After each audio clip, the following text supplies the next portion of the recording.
Hello, listening friends. नमस्कार श्रोता मित्रों, It is a delight to know that you have tuned into this program. ये जानकर हम अति प्रसन्न हैं कि आप इस कार्यक्रम में सम्मिलित हुए हैं।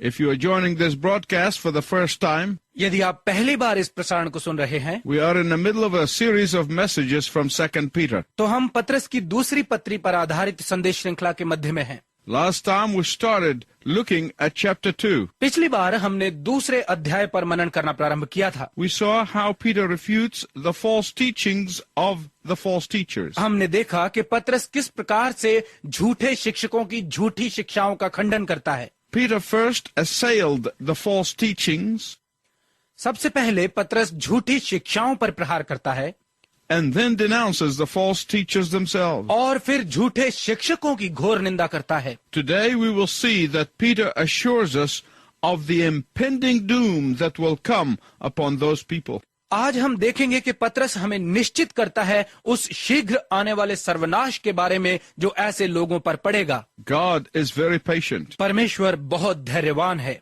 God is giving them chance after chance after chance to repent. परमेश्वर उन्हें पश्चाताप करने का एक के बाद एक अवसर देता जा रहा है, But eventually God will sit in judgment upon them. परंतु अंत में परमेश्वर न्याय करने बैठेगा। In chapter 2, verses 4 to 11, 2 अध्याय के 4 से 11 पदों में Peter gives us specific biblical evidence on how God eventually judges sin. पत्रस हमें बाइबल में से इसका स्पष्ट सबूत देता है कि परमेश्वर अंत में पाप का न्याय कैसे करता है। God may be patient, but eventually his justice will prevail. परमेश्वर धैर्यवान हो सकता है, परंतु अंत में उसका न्याय सर्वोपरि होगा। In verse 4, Peter tells us that God judged angels when they got too pleased with themselves. 4 पद में पत्रस हमें बताता है कि परमेश्वर ने उन स्वर्गदूतों का भी न्याय किया जो अपने आप में प्रसन्न हो गए। Listen to that verse. इस पद को सुनिए। For if God did not spare angels when they sinned, but sent them to hell, putting them into gloomy dungeons to be held for judgment. क्योंकि जब परमेश्वर ने उन स्वर्गदूतों को जिन्होंने पाप किया नहीं छोड़ा, पर नरक में भेजकर अंधेरे कुंडों में डाल दिया ताकि न्याय के दिन तक बंदी रहें। In Jude, verse 6, God kicked the angels out of heaven when they committed the sin of apostasy. यहूदा की पत्री 6 पद में परमेश्वर ने स्वर्गदूतों को स्वर्ग से बाहर फेंक दिया जब उन्होंने विश्वास से फिर जाने का पाप कर लिया। Let's look at that verse. आइए उस पद को देखें। And the angels who did not keep their positions of authority, but abandoned their own home, these he has kept in darkness, bound with everlasting chains for judgment on the great day. फिर जिन स्वर्गदूतों ने अपने पद को स्थिर न रखा वरन अपने निज निवास को छोड़ दिया, उसने उनको भी उस भीषण दिन के न्याय के लिए अंधकार में जो सदा काल के लिए है बंधनों में रखा है। And Peter tells us that God is going to do the same with these false teachers. और पत्रस हमें बताता है कि परमेश्वर इन झूठे शिक्षकों के साथ भी ऐसा ही करने वाला है। God sent those rebellious angels to the pit of hell and utter doom because of their apostasy. परमेश्वर ने उन विद्रोही स्वर्गदूतों को उनके अपने पदों को स्थिर न रख पाने के कारण विनाश और नरक के गहरे अंधकार में डाल दिया। And he will do the same with those who misled his people. और ऐसा ही वो उनके साथ करेगा जो उसके लोगों को बहकाते हैं। But Peter says in verses 5 and 6 that not only angels were doomed, परंतु 5 और 6 पद में पत्रस कहता है कि केवल स्वर्गदूतों का ही विनाश नहीं हुआ, but the ancient world was doomed when they refused God's message. परंतु प्राचीन जगत का भी विनाश हुआ जब उन्होंने परमेश्वर के संदेश को मानने से इनकार कर दिया। When the people of the Old Testament ignored God's word, जब पुराने नियम के लोगों ने परमेश्वर के वचन को अनदेखा किया, they too suffered destruction and doom. तो उन्हें भी तबाही और विनाश झेलना पड़ा। In Genesis 6:5, during the time of Noah, उत्पत्ति की पुस्तक 6 अध्याय के 5 पद में नूह के समय में the Bible said every imagination of thoughts of their hearts were continuously evil. Bible कहती है उनके मन की हर भावना हमेशा बुरी ही रहती थी। In Genesis 6:11 to 13, उत्पत्ति की पुस्तक 6 अध्याय के 11 से 13 पदों में in God's sight, the earth was corrupt and filled with violence. परमेश्वर की दृष्टि में धरती हिंसा और बुराई से भर गई थी। In Genesis 6:6, उत्पत्ति 6 अध्याय के 6 पद में Their wickedness made God sorry that he ever made humankind. उनकी दुष्टता के कारण परमेश्वर को दुख हुआ कि उसने कभी इंसान को बनाया। In Genesis 6:7, उत्पत्ति 6 अध्याय के 7 पद में God was grieved by what they had turned into, परमेश्वर दुखी था कि वो क्या बन गए हैं, and he decided to blot them out and start all over again. और उसने उनको मिटाकर नए सिरे से शुरू करने का निर्णय किया। God decided to spare only Noah and his family so that they could begin a new creation all over again. परमेश्वर ने फैसला किया कि वो केवल नूह और उसके परिवार को बचा लेगा ताकि वो फिर से नई सृष्टि प्रारंभ कर सकें। Do you know how long it took God to act on his warnings through Noah? क्या आप जानते हैं कि परमेश्वर कितनी देर तक लोगों को नूह के द्वारा चेतावनियां देता रहा? 120 years. 120 साल तक। But even after that, the world became corrupt again. परंतु इसके बाद भी संसार फिर से भ्रष्ट हो गया। And in the twin city of Sodom and Gomorrah, it got so bad that God sent sulfur and fire from heaven and burnt them to a crisp. और सदोम और अमोरा नामक 2 जुड़वा शहरों में बुराई इतनी अधिक बढ़ गई थी कि परमेश्वर ने आकाश से आग और गंधक बरसाकर उनको राख कर दिया।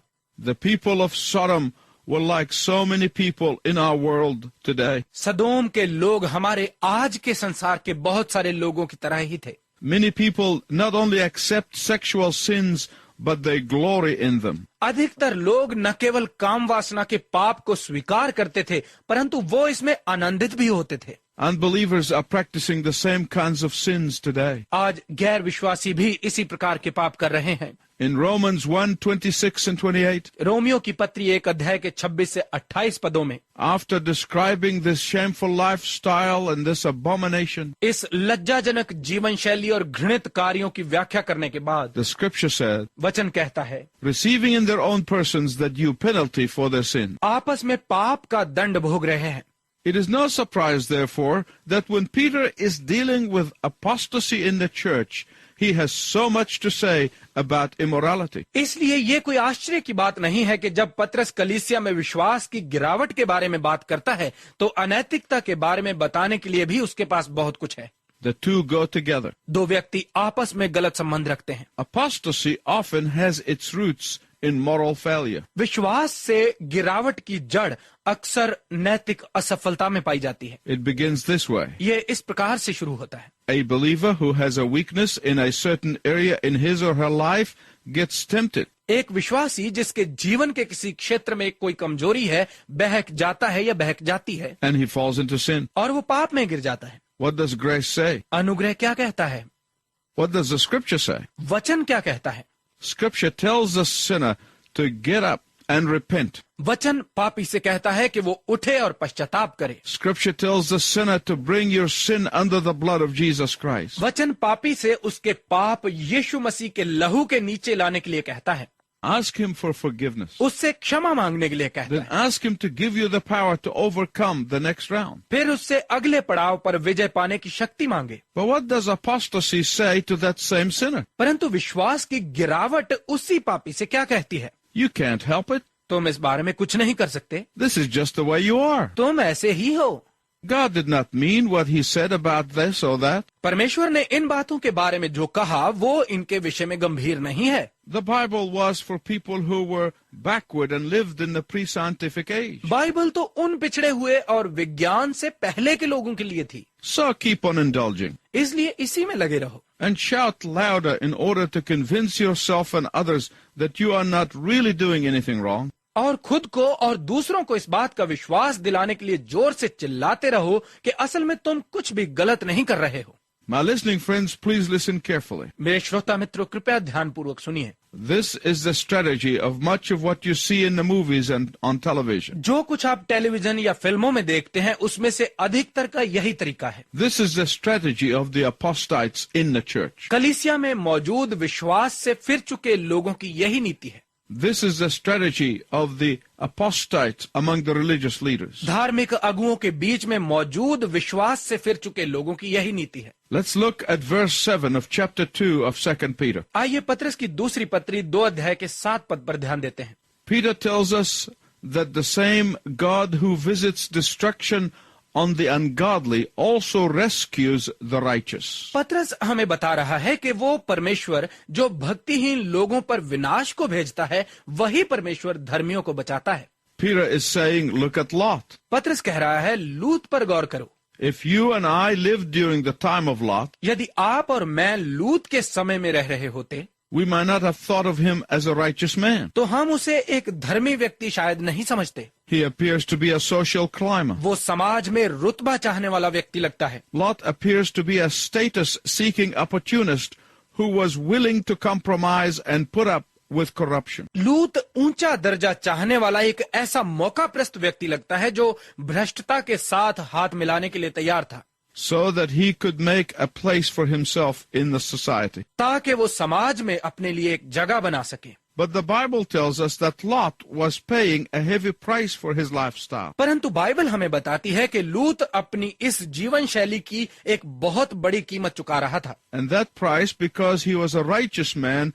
who lived a life of compromise. और उसे वो कीमत इसलिए चुकानी पड़ रही थी क्योंकि वो एक ऐसा धर्मी व्यक्ति था जो समझौते का जीवन जी रहा था। His soul was perplexed by the perversion of his business partners and of his neighbors and of his friends. उसकी आत्मा उसके मित्रों, पड़ोसियों और उसके व्यवसायिक भागीदारों की दुष्टता में उलझी हुई थी। But God saw that Lot had genuine faith. परंतु परमेश्वर ने देखा कि लूत में खरा विश्वास है। God saw that deep down Lot was tormented because he loved righteousness. परमेश्वर ने देखा कि अंदर गहराई में लूत इन बातों से बहुत दुखी था क्योंकि वो धार्मिकता से प्रेम करता था। Look at verse 8. 8 पद को देखिए। Lot's soul was crushed daily by the things that he heard and saw in Sodom. लूत की आत्मा उन बातों के कारण रोजाना बहुत दुखी होती जो वो सदोम में सुनता और देखता था। The vile immorality of the people caused him deep suffering. लोगों की घृणास्पद अनैतिकता के कारण वो बहुत दुखी था। My listening friends, please listen carefully. मेरे श्रोता मित्रों, कृपया बहुत ध्यानपूर्वक सुनिए। That is what sin and wickedness and abomination ought to do to us. पाप, दुष्टता और घृणित चाल चलन बिल्कुल यही हमारे साथ करता है। The vile immorality we see in the world around us should cause us deep suffering. हमारे चारों ओर संसार में फैली हुई घृणित अनैतिकता से हमें भी बहुत दुख होना चाहिए। But it ought to do more than that. परंतु इससे भी अधिक कुछ और महसूस होना चाहिए। It ought to drive us to our knees. इसके कारण हमें घुटनों पर जाना चाहिए। Why? क्यों? In verse 9, Peter concludes that God is able and he will deliver the righteous and judge the ungodly. 9 पद में पतरस इस निष्कर्ष पर आता है कि परमेश्वर योग्य है और वो धर्मी को छुड़ाएगा और भक्तिहीनों का न्याय करेगा। Peter said that the wicked are prepared for hell. पतरस कहता है कि दुष्ट नरक में डाले जाने के लिए रखे गए हैं। If you are a believer in the Lord Jesus Christ and listening to us today, यदि आप प्रभु यीशु मसीह में विश्वासी हैं और हमारी बात सुन रहे हैं, this statement should drive you to your knees. तो ये वक्तव्य आपको घुटनों पर ले आएगा। Why? क्यों? To intercede for any person you know who does not know the Lord Jesus Christ. किसी ऐसे व्यक्ति की मध्यस्थता करने के लिए जो प्रभु यीशु मसीह के बारे में नहीं जानता है। Those words drive me to intercede for these wretched souls who are false teachers. ये बातें मुझे उन नीच आत्माओं के लिए प्रार्थना करने के लिए प्रेरित करती हैं जो कि झूठे शिक्षक हैं। Believers must intercede for those who are misleading people and who are going to pay a dreadful price unless they repent. विश्वासियों को उनके लिए प्रार्थना करना आवश्यक है जो लोगों को गुमराह कर रहे हैं और जो एक भयानक कीमत चुकाएंगे यदि वो पश्चाताप नहीं करते। Does Peter tell us to hate false teachers? क्या पतरस हमें झूठे शिक्षकों से नफरत करने के लिए कहता है? No, नहीं, we should not hate them. हमें उनसे नफरत नहीं करनी चाहिए। But all believers should pray for them and intercede on their behalf. परंतु सभी विश्वासियों को उनके लिए प्रार्थना और मध्यस्थता करनी चाहिए। All believers should long to see them repent and turn to the Lord. सभी विश्वासियों की ये देखने की चाह होनी चाहिए कि वो पश्चाताप करें और प्रभु के पास लौट आएं। I want you to look at verse 10 of chapter 2 of 2 Peter. मैं चाहता हूं कि आप दूसरा पत्रस 2 अध्याय के 10 पद पर ध्यान दें। Peter tells us that these false teachers reject God's authority and the authority of his word. यहाँ पत्रस हमें बता रहा है कि ये झूठे शिक्षक परमेश्वर और उसके वचन के अधिकार को नकारते हैं। Not only that, but they are self-pleasing rather than God-pleasing. इतना ही नहीं, परंतु वो परमेश्वर को प्रसन्न करने की बजाय खुद को प्रसन्न करने वाले हैं। Peter said that these people are bold and willful. पतरस कहता है कि ऐसे लोग अड़ियल और निर्लज्ज होते हैं। Their brazen repudiation seems to have no limit. उनके निर्लज्ज इनकार की कोई सीमा नहीं होती। No language is too extreme for them to use in order to shock people. लोगों को आघात पहुंचाने के लिए उनके लिए किसी भी भाषा के प्रयोग की कोई सीमा नहीं है। They are belligerent in their denouncing of scriptural authority. वो वचन के अधिकार की निंदा करने में बहुत आक्रामक हैं। Look at verse 11. 11 पद को देखिए। Peter tells us that the audacity of those professed ministers of the Church of Jesus Christ पतरस हमें बताता है कि यीशु मसीह की कलीसिया में मौजूद इन तथाकथित सेवकों की उदंडता is without parallel in the angelic realm. स्वर्गदूतों के राज्य में समानांतर नहीं है। Although angels are greater than men in power and might, यद्यपि शक्ति और बल में स्वर्गदूत मनुष्य से बड़े हैं, they do not pronounce a reviling judgment like men do. तो भी वो मनुष्य की तरह न्याय के बारे में कटु शब्द नहीं बोलते। Although angels are greater than men, यद्यपि स्वर्गदूत मनुष्य से बड़े हैं, the moment they sinned against God, they were pushed immediately out of heaven. परंतु जैसे ही उन्होंने परमेश्वर के विरुद्ध पाप किया, उन्हें तुरंत स्वर्ग से बाहर निकाल दिया गया। There was no second chance. उन्हें कोई दूसरा अवसर नहीं मिला। Yet God patiently gives the false teachers second and third and 200 chances. फिर भी झूठे शिक्षकों को परमेश्वर धैर्य रखते हुए 2, 3 और सैकड़ों अवसर देता है, so that they may repent of their sins. ताकि वो अपने पापों से पश्चाताप कर लें। In verse 12, Peter said, 12 पद में पतरस कहता है, although these false teachers are supposed to be rational beings who are distinct from animals, यद्यपि इन झूठे शिक्षकों को ऐसे समझदार प्राणी होना चाहिए था जो निर्बुद्धि पशुओं से भिन्न हों, yet they live as if the gratification of their bodily appetites is the very essence of existence. तो भी वो ऐसे जीते हैं जैसे अपनी शारीरिक भूख को शांत करना ही उनके अस्तित्व का सारांश है।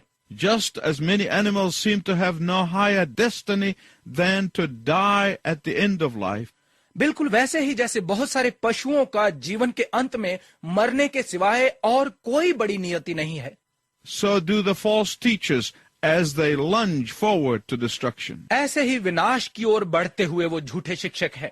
False teachers are heedless of what should be their true calling. झूठे शिक्षक अपनी सच्ची बुलाहट के बारे में लापरवाह हैं। What is that calling? वो बुलाहट क्या है? To glorify God and enjoy Him forever. परमेश्वर की महिमा करना और हमेशा उसका आनंद उठाना। What is the reason that they cannot see their true calling? क्या कारण है कि वो अपनी सच्ची बुलाहट को नहीं देख पाते? Peter says it is because they have no spiritual eyes. पतरस कहता है कि इसका कारण ये है क्योंकि उनके पास आत्मिक आंखें ही नहीं हैं। They are ignorant of spiritual things. वो आत्मिक बातों से लापरवाह हैं। They may pause and present themselves as experts in the spiritual realm, आत्मिक क्षेत्र में चाहे वो खुद को बहुत अनुभवी दिखाएं, yet the truth is a humble believer can see more on his knees than they can see standing on their tippy toes. तो भी सत्य यह है कि एक नम्र विश्वासी अपने घुटनों पर जाकर उससे कहीं अधिक देख सकता है जितना वो अपने पंजों के बल खड़े होकर देखते हैं। Since they choose to live like animals, जबकि वो पशुओं के समान जीना पसंद करते हैं, they will be destroyed like animals. वो पशुओं के समान ही नाश हो जाएंगे। They will die without hope. वो आशा विहीन मरेंगे। Listen again to verse 13. 13 पद को फिर से सुनिए। Their wickedness has earned them an evil end, and they will be paid in full. उनकी दुष्टता के कारण उनका अंत बुरा होगा और वो इसका पूरा फल पाएंगे। One day they will pay dearly for their wretchedness. एक दिन वो अपनी नीचता की पूरी कीमत अदा करेंगे। One day they'll pay dearly for misleading believers. एक दिन वो विश्वासियों को गुमराह करने की पूरी कीमत अदा करेंगे। One day they'll pay dearly for confusing the flock. एक दिन उन्हें झुंड को बहकाने की पूरी कीमत चुकानी पड़ेगी। Someday they will meet their payday. किसी दिन वो अपने लेखा देने के दिन से मिलेंगे। Now some of you listening to me today are going through some difficult time. अब आप जो मुझे सुन रहे हैं, आप में से कई लोग कठिन समय में से गुजर रहे हैं। The devil no doubt tempts you by saying to you that you have been faithful and you have trusted God. इसमें कोई संदेह नहीं है कि शैतान आपसे ये कहते हुए आपको भरमाता है कि तुम विश्वास योग्य रहे हो और तुमने परमेश्वर पर भरोसा रखा है। You have believed in His word and you have not thrown away your faith. तुमने उसके वचन पर भरोसा रखा है और अपने विश्वास को नहीं छोड़ा। Look at your life. देखो अपने जीवन को, What good is that doing you? इससे तुम्हारा क्या भला हो रहा है। Please listen to what Peter said in verse 9 of chapter 2. कृपया सुनिए 2 अध्याय के 9 पद में पत्रस क्या कहता है। The Lord knows how to deliver the godly out of testing. प्रभु धर्मी जन को परीक्षा से बाहर निकालना जानता है। You cannot see your reward right now, आप अभी अपना प्रतिफल नहीं देख सकते, but it is coming. परंतु ये आ रहा है।